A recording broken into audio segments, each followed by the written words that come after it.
When it comes to horse racing, you can never have too much information. With Twin Spires, you can place your bets with confidence, whether you use handicapping insights like our Brisnet speed ratings, prime power and past performances, the guidance of our experts' top picks, or just choose a name that catches your eye. Yes! No matter how you pick your horse, bet with Twin Spires. And now you can share the thrill with friends using our exclusive Bet Share feature. Welcome back to the Twin Spires Racing Roundtable. I'm Ashley Anderson here with James Scully and Vance Hanson to look back at Stephen Foster Preview Day at Churchill Downs, the Epsom Derby overseas, and we'll look ahead to Belmont at Saratoga for their Friday card as well. And Vance, let's jump right into Stephen Foster Preview Day. We had a number of stakes races at Churchill Downs on Saturday. What were your takeaways from Stephen Foster Preview Day? Well, I'll concentrate, first of all, on Ottoman Fleet, who bounced back really well from his shock title defense loss last month in the Fort Marcy Stakes. And he won the Arlington Stakes at Churchill on Saturday at a distance that I don't think was probably his best, 1 1/16. It seemed to be a little bit on the sharp or short side for him, but he got a really good ground-saving trip up close to the pace under Flavian Pratt, kind of cut the corner there on the inside and kind of drew away to a very nice victory. Ottoman Fleet is more of a Group 3 type in England, but he's run here in North America 4 times now, and he fits at higher grades over here. Grade 2, I mentioned his Fort Marcy win at Belmont last year.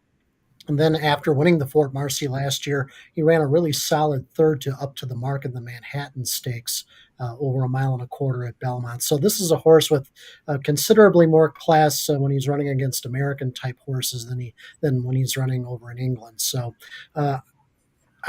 Godolphin and trainer Charlie Appleby are pretty loaded with horses they're keeping in the United States this summer in the older male turf division. But I wouldn't sleep on Ottoman Fleet necessarily being competitive in better spots than the Arlington Stakes on Saturday. I think he would really look competitive in a race like the Arlington Million, stretching back out to 1.25 miles at Colonial Downs in the summer. So keep an eye on Ottoman Fleet. I think he'll be a better price wherever he shows up next.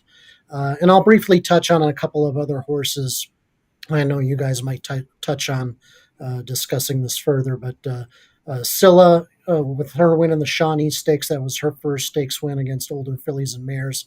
Belmont trained daughter of Tappet out of the champion mare Close Hatches, and she's a close relation to the current division champion Idiomatic. She's not quite up to Idiomatic's talent level quite yet, but I think she might get a little closer as the season progresses. And finally, quickly, another takeaway, the Blame Stakes winner Highland Falls really needed most of the 1 1/8 on Saturday to get going, and he looks like a horse that really needs 1 1/4 going forward. And I would expect races like the Pacific Classic and Jockey Club Gold Cup at the end of the summer would be on his radar. James, what did you think about the weekend?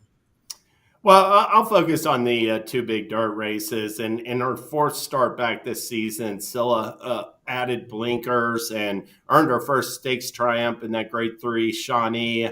I thought it was a very good performance. This was our first, this was our second stakes attempt, her first stakes win, and to me, Scylla has she's a 4-year-old filly with upward mobility in the filly and mare dirt division. We can see Kajera, she's in the red silks there. Scylla's in the Juddmonte silks in second, but Kajera really has everything her own way on a soft pace, 24 and change, 48.33, and Scylla just had no trouble whatsoever, I thought, reeling her in and winning going away. And, she's a regally bred daughter of Tappet. Her dam, Close Hatches, was champion older dirt female. Her brother, Tacitus, is a multiple Grade 1 winning millionaire. Her younger 3-year-old brother, Batten Down, just broke his maiden by 9 lengths and was briefly under consideration for the Belmont. He'll look to join the stakes ranks later this summer in the 3-year-old division for Belmont. But Scylla, she's just really coming to hand right now. This race was a very good sign. last year in the spring, last year in the winter, Idiomatic was running on the Tapeta at Turfway. Her first dirt race back last year was the Ruffian. She ran second in it. She didn't start coming along until the summer months. And Scylla's sort of on the same kind of path, you could argue. Now, she's going to have to continue to step forward, but I think her Bristnet speed ratings have risen nicely in the last two starts, 98 and 99 for this Shawnee. And she's got a big upside, I think, for Belmont.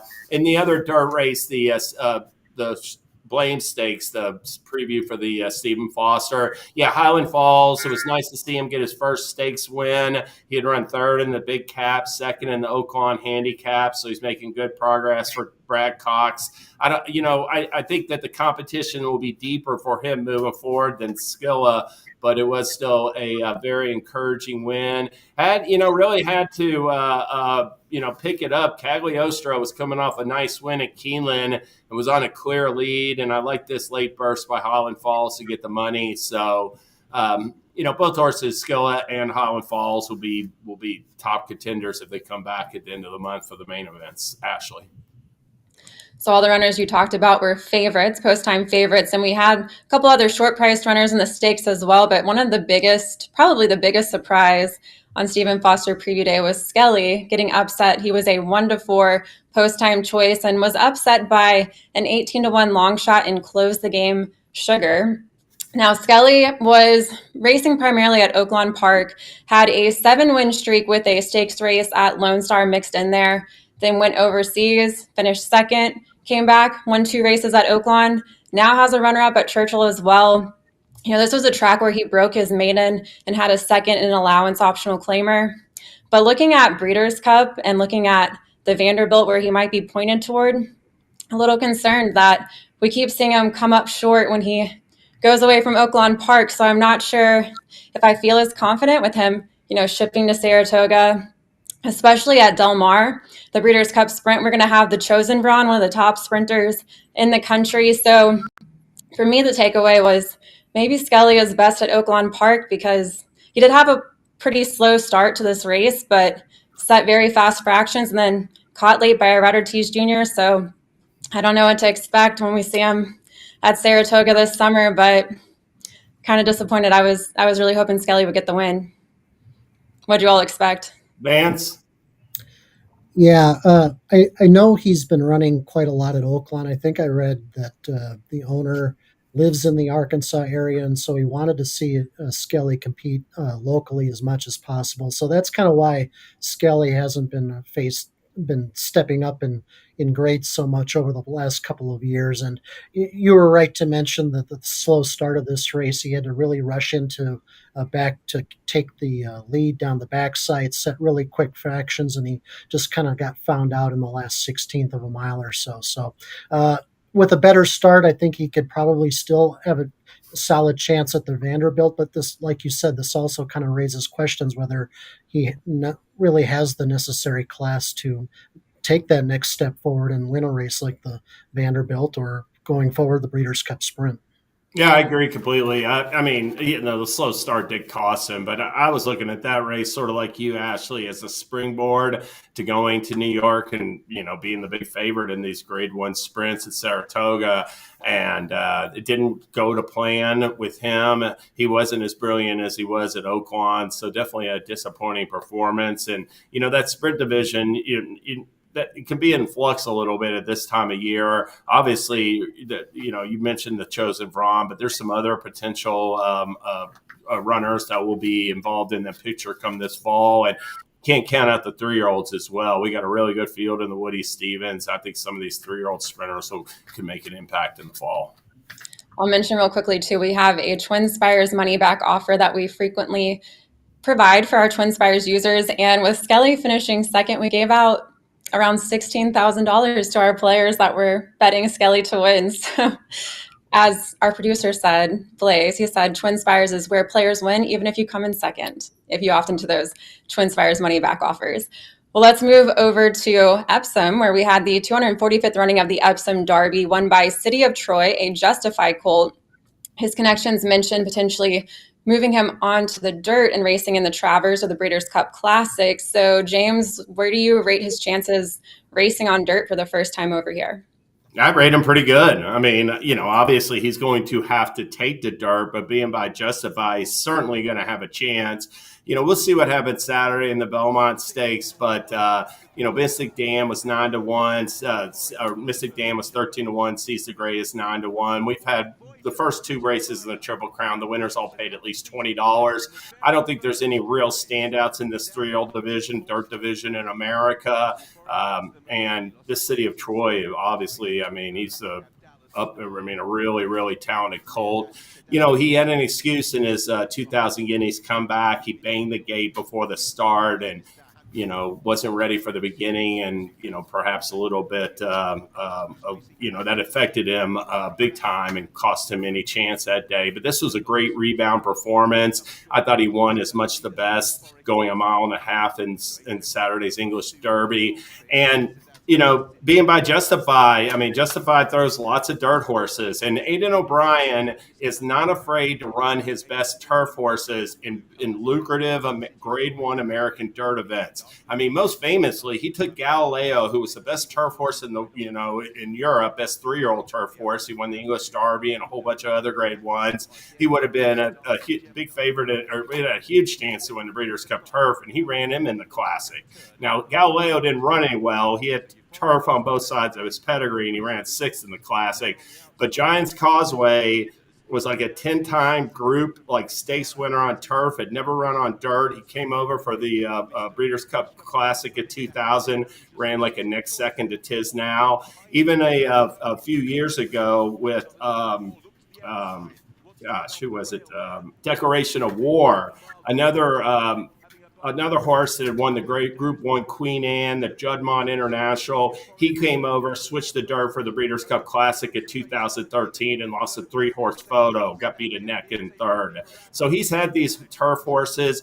The thing about Giants Causeway and a Declaration of War is that both those colts had some dirt influences in their pedigree. They were both out of Rahi mares. Rahi was sire of Serena Song, and their stallions had thrown dirt stakes winners as well. So if you get some dirt influences in those pedigrees, like City of Troy does on the top side with Justify, definitely those horses will have a chance to take to the dirt. And if City Troy makes a seamless transition to dirt, he's going to have a huge chance to win a race like the Travers. I think the Travers is the race he's looking at first. He can always come back for the Breeders' Cup Classic, but I'd like to see him come and try that Travers, because we haven't had, unlike the Breeders' Cup Classic where we've had all these Euros come over and aim for that race in the past, there's never been a horse anywhere near City of Troy's caliber go for the Travers. It would be sort of a uniqueness to it in my mind, and he would potentially have a serious chance. He'd be a top contender,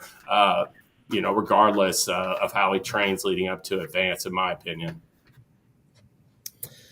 Well, as you kind of alluded to, mentioning Giants Causeway, Galileo, etc., the lads at Coolmore are very anxious to win the Breeders' Cup Classic at some point. And, them bandying this idea of bringing City of Troy over for the Travers is obviously, their way of saying we think this horse is a potential Breeders' Cup Classic candidate. And, testing his dirt prowess in the Travers is probably not a bad idea. Rather than taking him directly to the Breeders' Cup. It would be a fascinating thing to watch. Europe's best 3-year-old against America's best 3-year-olds going 1.25 miles on dirt at Saratoga. Personally, I'm not sure I would entirely sacrifice the opportunity to win some of Europe's significant races in the summer and fall with a horse capable as City of Troy. But then again, two things. Coolmore has won all of those races before, multiple times in Europe. And second of all, they're in the stallion making and breeding business, and I'm not. So that's the big difference between Coolmore and me. They would love to make another stallion that could prove his effectiveness on all surfaces. You mentioned Giants Causeway, James.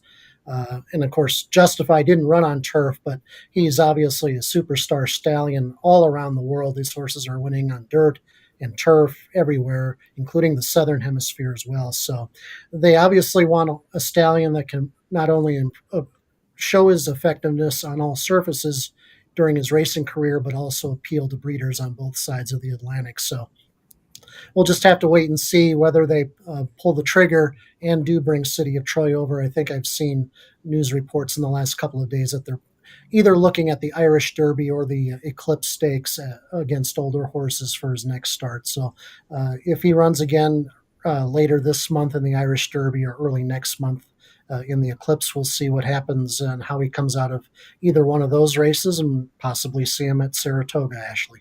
No, I will add one thing. I don't think they're sacrificing these races on turf. I mean, I think you could run. City of Troy's only made 2 starts this year. Aidan O'Brien runs these horses on 2-3. I mean, he ran in the ARC 2 weeks later in the English International and 2 weeks later in the Breeders' Cup Turf. And he's done that with scores of horses. So to me, if he does come over, he's going Travers, a Group 1 turf race, another Group 1 turf race maybe, and then or at least he's going to be running dirt and turf the rest of the year. I don't think he only has a couple starts remaining on City of Troy's calendar. I would disagree. I don't see him running, and I mean he would sacrifice running in the Juddmonte International to run in the Travers theoretically. I don't see him turning around from the Travers and running in the Irish Champion, the ARC, and the Breeders' Cup Classic. I just don't see that in the works. Yeah, but he would run in one of those. I mean, O'Brien wouldn't go August 24th to November or whatever. I mean, he would have another race between them.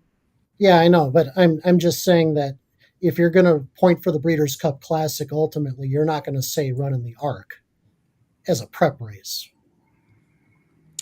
Well, I'll take it over. But he could because first off, whether it's the ARC or he could even run in the English Champion 2 weeks later and ship over for the Breeders' Cup Classic. I mean, he ships horses from the Champion every single year for the Breeders' Cup.